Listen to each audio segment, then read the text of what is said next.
મહાનુભાવો, આચાર્યગણ, શિક્ષકગણ, બહોળી સંખ્યામાં પધારેલા ગામના અગ્રણીઓ, વાલીઓ, આંગણવાડી વર્કરબેન અને મારા વહાલા ભૂલકાઓ, આજ રોજ વંગ પ્રાથમિક શાળા મધ્યે શાળા પ્રવેશોત્સવ અંતર્ગત કન્યા કેળવણી મહોત્સવ અને શાળા પ્રવેશોત્સવ નામ સાંભળતા જ ઉત્સવ જેવું વાતાવરણ અહીં આપણે બધાએ નજરે નિહાળ્યું છે. તેનો સૌથી વધારે ફાળો હોય તો એના શિક્ષકગણનો છે. એટલે આપણે એક વખત જોરદાર તાળીઓથી શિક્ષકોને વધાવી લઈશું. ખૂબ ખૂબ ધન્યવાદ અહીંના તમામ શિક્ષકોને. તેમજ આજે આમ કહેવાય ને કે આપણે ઘોડિયામાં બાળક સૂતું હોય ને ત્યારથી આપણે સપના જોયા હોય મારું બાળક મોટું થશે અને સ્કૂલમાં જશે, અને આજે આટલા મોટી સંખ્યામાં બાળકો પ્રવેશ મેળવી રહ્યા છે બાલવાટિકામાં, ધોરણ 1માં અને આંગણવાડીમાં. તે દરેક બાળકો છે પ્રગતિના પંથે પોતાનું જીવન કારકિર્દી ઉજ્જવળ બનાવે. આ જ બાળકોમાંથી ડૉક્ટર, એન્જિનિયર, વકીલ આ ગામના જ થાય અને આ શાળાનું, ગામનું અને શિક્ષકોનું નામ રોશન કરે તેવી તમામ બાળકોને આ તકેથી શુભેચ્છા પાઠવું છું. હવે જે ખરેખર બાળકોએ વક્તવ્ય રજૂ કર્યું છે દરેકમાં કંઈક મર્મ અને તર્ક હતું. કોઈ વ્યસન મુક્તિ ઉપર કીધું, કોઈ બાળકોએ પર્યાવરણ ઉપર કીધું, અને સૌથી વધારે દિલ સ્પર્શી જઈને એવું બેટી બચાવો બેટી પઢાઓ વિશે કીધું. આપણે બધાય જાણીએ છીએ કે એક સ્ત્રી છે એ બે ઘર તારે છે. એ તો કોઠાસૂઝથી અને સૂઝબૂઝથી પણ કામ કરી લે છે, પણ જો એક ભણેલી માતા હશે ને તો શિક્ષકોની ગરજ સારશે. એટલે અહીં આટલા બહોળી સંખ્યામાં વાલીગણ ઉપસ્થિત છે ત્યારે હું અહીંયાથી એક જ રજૂઆત કરવા ઈચ્છું છું કે આ બધાય બાળકને, આ દીકરીને ખાસ એમના પાયાનું શિક્ષણ ધોરણ 12 સુધી પોતે પોતાના પગભર ઊભી શકે ને એટલું શિક્ષણ અવશ્ય આપજો. મિત્રો, તમે કદાચ એને દહેજમાં 5 તોલા સોનું નહીં આપો ને તો ચાલશે, પરંતુ જો એને પાયાનું શિક્ષણ આપ્યું હશે ને તો આગળ પોતાનું ભવિષ્ય પણ ઉજ્જવળ તે બનાવી શકશે, આવનારી પેઢીને પણ એનો લાભ મળશે. કારણ કે માતા ભણેલી હોય તો બાળકને 5 વાગે પૂછે છે.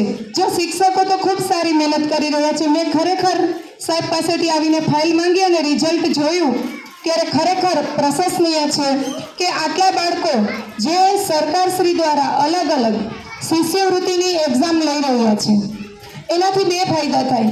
એક તો આપણે આર્થિક રીતે સપોર્ટ મળી રહે છે, બીજી વસ્તુ તો કે બાળકમાં નાનપણથી જ આવી કોમ્પિટિટિવ એક્ઝામ છે ને એ કેવી રીતે આપીને એમના ગુણો કેળવાતા હોય છે. તો શિક્ષકો અહીંયા 100% આપના બાળકના ફોર્મ છે એ ભરી અને બાળકને પૂરેપૂરી તૈયારી કરાવી રહ્યા છે. તો હું ઈચ્છું છું કે એક જ હાથે તાળી ન પડે. શિક્ષકો એકલા હાથે જો આટલી મહેનત કરતા હોય તો ધારેલું પરિણામ મેળવવું થોડુંક મુશ્કેલ બને, પરંતુ જો જેટલું શિક્ષકો મહેનત કરે છે ને એટલું વાલીનો સહયોગ હશે ને તો 100% આ સ્કૂલમાંથી 100% બાળકો પાસ થઈ જશે. એ મોટી વસ્તુ નથી, કારણ કે બાળકમાં એટલી ક્ષમતા છે, આપણે એમને કરતા દોરવાનું છે. જે વાત કરીને સરસ કે મોબાઈલનું વ્યસન વધી રહ્યું છે, હું ઈચ્છું છું કે આપણે બધાય ધંધા અર્થે આખો દિવસ એમાં મશગુલ હોઈએ, પરંતુ સાંજના સમયે તો આપણે બધા જ કહેવાય ને પોતાની ઝૂંપડીએ પાછા ફરીએ છીએ. તો ત્યારે મોબાઈલ કે ટીવી નો ડાઉટ એમ નહીં કે યુઝ નથી કરવાનો, પણ કલાકનો સમય ફિક્સ કાઢી અને જો આપણા બાળક માટે વાપરશું ને તો એ લેખે થશે. પછી આપણે એવું કહીએ છીએ કે નાનું હોય ત્યાંથી મારું બાળક મારું માનતું નથી, તો પછી 25 વર્ષનો દીકરો થાય પછી આપણે કેમ અપેક્ષા રાખીએ કે મારો દીકરો છે એ મારા કૈયામાં નથી. આપણે બાળકના સંસ્કારની સાથે સાથે બાળકનું ઘડતર કરવું એ આપણી વાલી તરીકેની ફરજ છે. જો આપણે એમને નિષ્ઠાપૂર્વક નિભાવશું તો બંનેના સહિયારા પ્રયાસથી ખરેખર આ ગામનો ઉજ્જવળ વિકાસ થઈ શકે તેવા ભૂલકાઓ અહીંયા દેખાઈ રહ્યા છે. બીજું કે આંગણવાડી કેન્દ્ર હું ખાસ સંકલિત બાળ વિકાસ યોજના અધિકારી છું. એટલે કે બાળ વિકાસ, બાળકોનો વિકાસ કરવાનો હોય.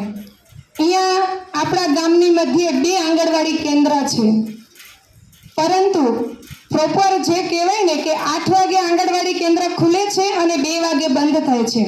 એ સમય દરમિયાન આપના બાળકો છે એ 100% આંગણવાડી કેન્દ્રમાં નિયમિત 3 થી 6 વર્ષના બાળકો છે એની હાજરી હોતી નથી. તો જુઓ, આપણે 0 થી 6 વર્ષની અંદર બાળકના મગજનો 85% વિકાસ થઈ જતો હોય અને પછી 6 વર્ષથી કરી અને 50 વર્ષના થાય ને ત્યાં સુધીમાં 15% વિકાસ થવામાં પણ કચાશ રહી જાય છે, કારણ કે ત્યારે કોરી સ્લેટ છે. અને જો કોરી સ્લેટની અંદર બાળકને સારા સંસ્કારની સાથે સાથે સારું જમવાનું પણ મળે તો બાળકનો 100% વિકાસ છે એ શક્ય બને છે. ICDS અંતર્ગત જે બાલ મંદિર ચાલે છે, આંગણવાડી કેન્દ્ર, તેમાં 3 થી 6 વર્ષના બાળકોને 2 ટાઈમના ભોજનની સાથે સાથે બાળક રમી શકે, ખેલી શકે તેવા રમકડાઓ પણ છે. હું એમ ઈચ્છું કે તમારું બાળક ઘરમાં તમે કદાચ ચણા પલાળીને આપશો ને તો નહીં ખાય, પરંતુ જો આંગણવાડી કેન્દ્રની અંદર બધા બાળકોની સાથે એ ચણા બેસીને આરામથી ખાય છે. શું કામ? કારણ કે બાળકનો શારીરિક વિકાસ પણ એટલો જ મહત્વનો છે. મેં હમણાં જ બેનને પૂછ્યું કે આપણા ગામની અંદર અતિ કુપોષિત અને મધ્યમ કુપોષિત કેટલા છે, એટલે બેને 15 સમથિંગ બતાવ્યા છે. ખરેખર કહેવાય ને તો આ ગામની અંદર તો ઘી દૂધની નદી વહેતી જ હશે, કારણ કે